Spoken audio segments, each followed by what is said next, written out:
Monticello is a really interesting place because it is, as many of us know, the home of Thomas Jefferson, the intellectual founding father of this country, the third president of the United States.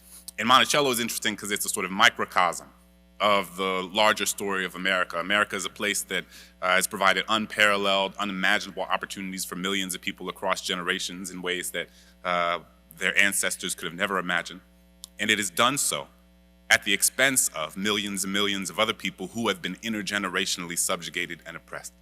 And both of those things are the story of America. It's not just one over here and one over there. You can remember this one and talk about this one, but not talk about this one. You have to hold both of those realities at once. And that's something that Dr. King understood about this history.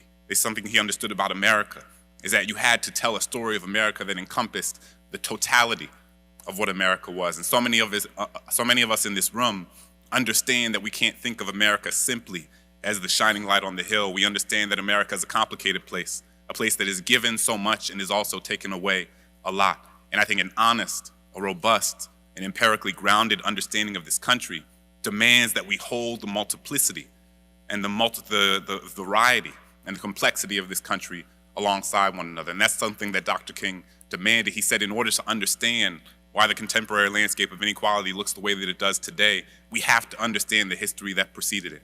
We had to understand, at the top time that Dr. King was doing his work, we were only 100 years, less than 100 years removed from slavery, right?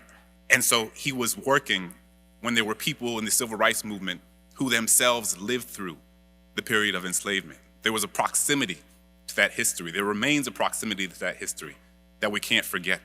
One of the other places that I went, or rather, as I was thinking about Monticello, America serves as this microcosm.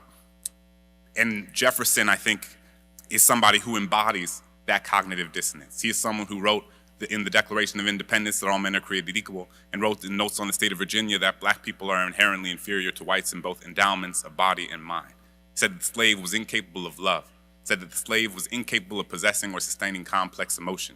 Wrote about Phyllis Wheatley, considered to be the sort of foremother of African-American letters, the first black woman to publish a book of poetry in the history of the United States. He said her work was below the dignity of criticism, that it wasn't even worth engaging with because he didn't believe that black people had the necessary intellectual acumen, the artistic capacity with which to create beautiful things. He's someone who wrote one of the most important documents in the history of the Western world and also enslaved over 600 people over the course of his lifetime, including 4 of his own children.